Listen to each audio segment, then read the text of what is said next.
En esta oportunidad vamos a repasar los conceptos de definición de variables vistos hasta el momento y conceptos como literales y casting se les mirará su uso.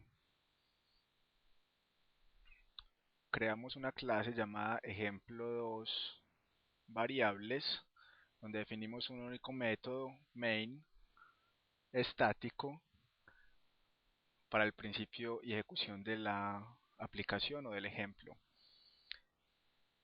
Luego tenemos un bloque en el cual se van a declarar unas variables de datos tipo entero y vamos a utilizar el operador de asignación para darles un valor a estas variables. Se define la variable entera cantidad de personas y se le asigna un valor de 20. Luego se define la variable tipo de datos entero llamada valor hora y se le asigna una expresión que corresponde a la utilización del operador multiplicación de los valores 23.564 por otros dos múltiplos. Luego imprimimos el valor hora. Debemos notar al momento de la impresión de este valor cuando ejecutemos el ejemplo que es diferente el valor impreso en nuestro ejemplo que si lo hacemos con la calculadora de Windows. Eso se debe a que la variable entera solo puede almacenar una cantidad limitada de números.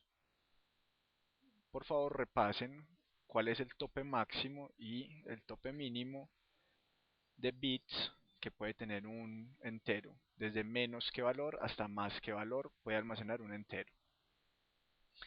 Luego vamos a mirar cómo se asigna un literal en hexadecimal a una variable entera. Definimos la variable entera llamada hexa y le asignamos el literal 0x a f. A y f son dos dígitos posibles si estamos trabajando con una base 16. Luego imprimimos entonces esa variable. Hacemos lo mismo para un literal tipo octal. Para definir un octal o asignar un octal, comenzamos el literal con 0 y esto le dice a Java que la cantidad se encuentra en octal o en base 8. Miren que la impresión del número 012654 es totalmente diferente al número que hay ahí. Luego declaramos una variable con un tipo de datos double y le asignamos un valor decimal o punto flotante e imprimimos este valor de grados. En este otro bloque vamos a aprender cómo hacer un casting de un tipo de datos a otro tipo de datos, en este caso tipos de datos primitivos. Definimos un entero llamado parte entera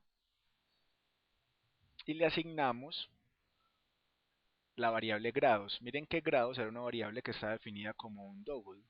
Por lo tanto hay que realizarle un casting al tipo de datos.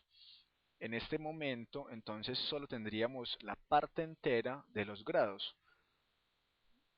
Esta asignación es posible gracias a ese casting. Vamos a mirar otro ejemplo de casting utilizando una expresión que tiene el operador de multiplicación donde de nuevo la variable grados, que era del tipo de datos double, se multiplica por 7, o sea que da como resultado un valor con punto flotante. Este valor con punto flotante es pasado por el casting a entero y asignado a una variable entera llamada por días. Finalmente tenemos el mismo ejemplo de casting pero para una variable tipo float donde fue necesario realizar casting a cada uno de los operandos de la multiplicación.